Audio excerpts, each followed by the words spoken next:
Ever Pines was waking up, and the cozy coffee shop morning bliss buzzed with life.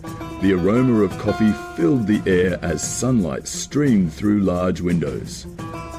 Claire Davis, a young black attorney, entered carrying a leather briefcase and a determined smile.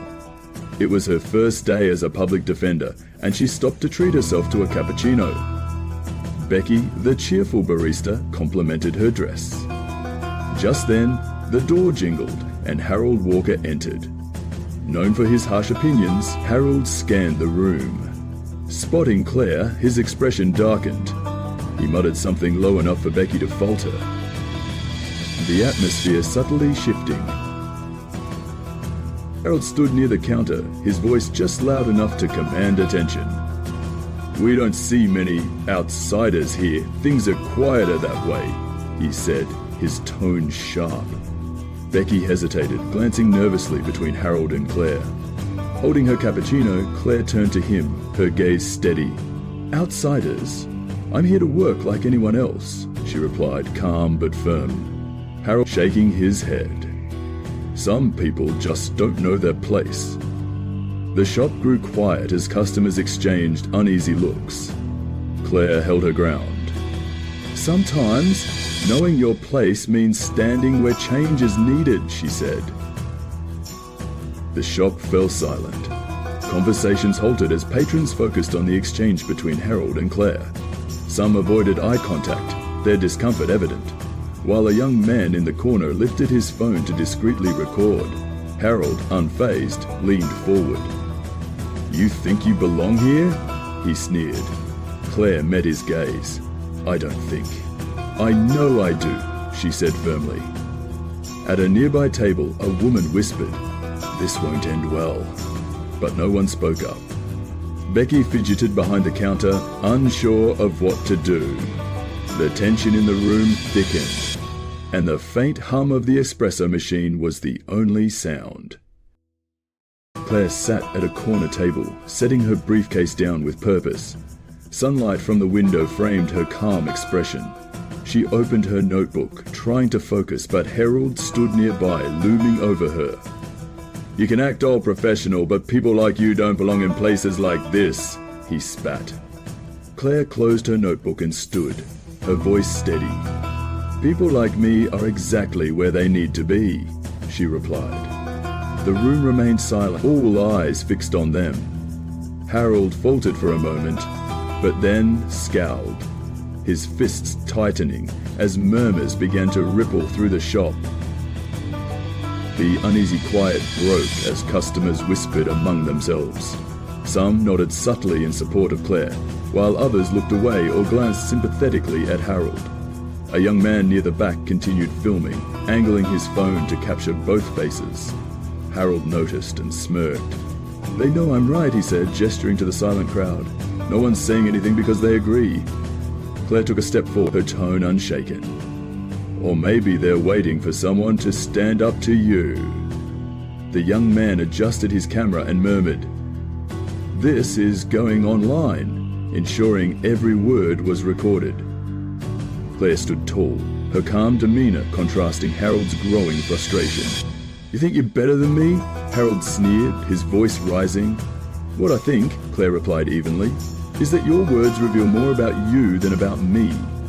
The shop froze, the tension almost tangible. Harold opened his mouth to respond, but hesitated. At the counter, Tom, a regular customer, spoke up.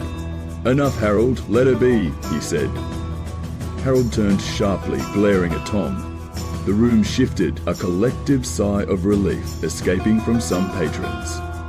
The young man filming zoomed in, catching Harold's visible discomfort.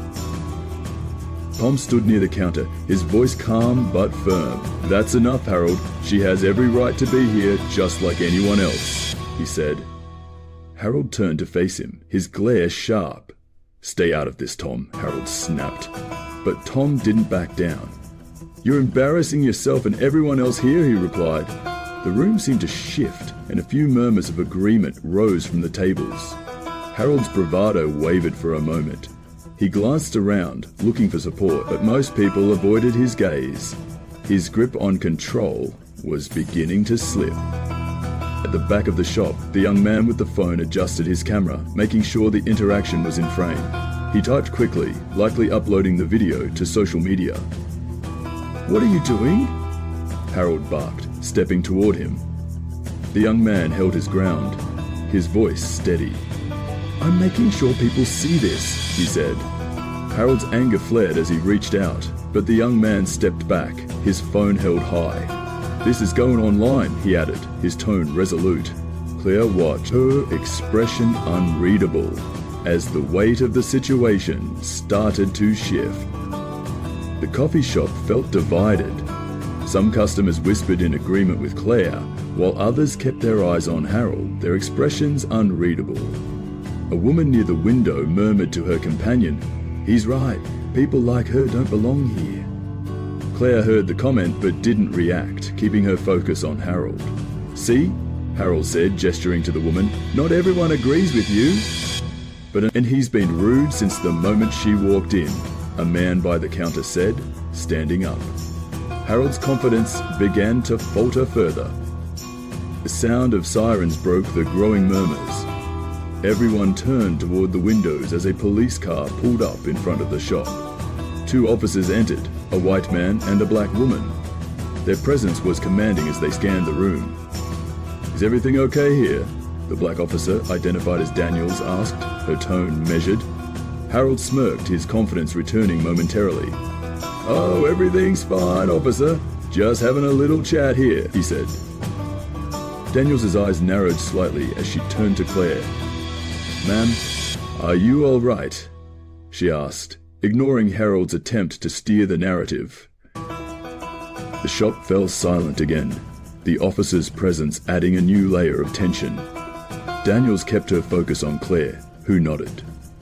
"I'm fine, officer, but this man has been harassing me since I walked in," Claire said calmly. Before Daniels could respond, Harold interrupted. "She's overreacting. People like her love playing the victim."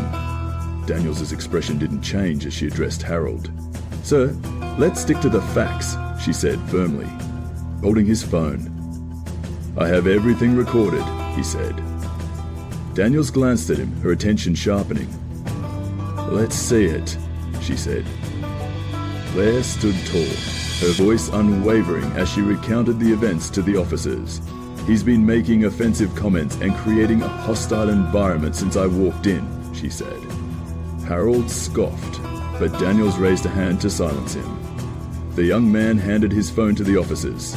"It's all here," he said confidently. Daniels watched the video carefully, her expression neutral.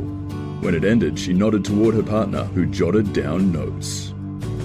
"This video confirms everything she said," Daniels stated. Harold's face reddened and he stammered, "It's not what it looks like." The officers stood in silence for a moment as Harold's protests grew louder. "I didn't mean anything by it," he exclaimed. Daniels, unimpressed, handed the phone back to the young man.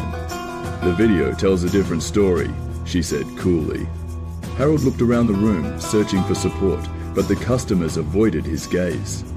A woman by the window finally spoke. "I heard everything. He was out of line from the start." Harold's bravado cracked further as Daniels crossed her arms, waiting for him to calm down. "Do you have anything else to say, sir?" she asked pointedly. With the tension at its peak, more customers began to speak. "She's right, he was being disrespectful," a man near the counter said. "I saw it too," another voice chimed in. Harold's face turned pale as his audience began to shrink. "This is ridiculous," he muttered, his confidence now almost completely gone. Daniel's partner stepped forward. "It seems clear what happened here." "Sir, I'm going to ask you to cooperate with us," he said. Harold shifted uncomfortably, his anger simmering, but his resistance waning. He knew the situation was slipping from his control. Cornered, Harold stepped back toward the door. "This is a setup," he yelled. "You're all against me." Daniels replied calmly, "We're just holding you accountable for your actions."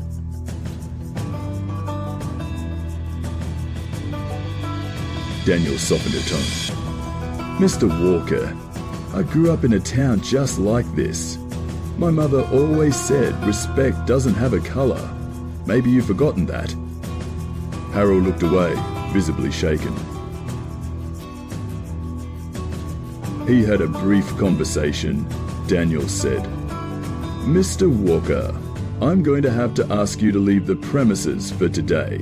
Harold hesitated, but eventually left, muttering under his breath, "This isn't over." Eat over lunch. Harold gone, the atmosphere in the coffee shop lightened. Becky approached Claire and said, "I'm so sorry for everything. He shouldn't have acted like that." Claire replied, "This happens more often than you think." Claire sat back down, reflecting on what had just happened. The young man with the phone approached and said, "I posted the video. It's already going viral." Claire looked surprised.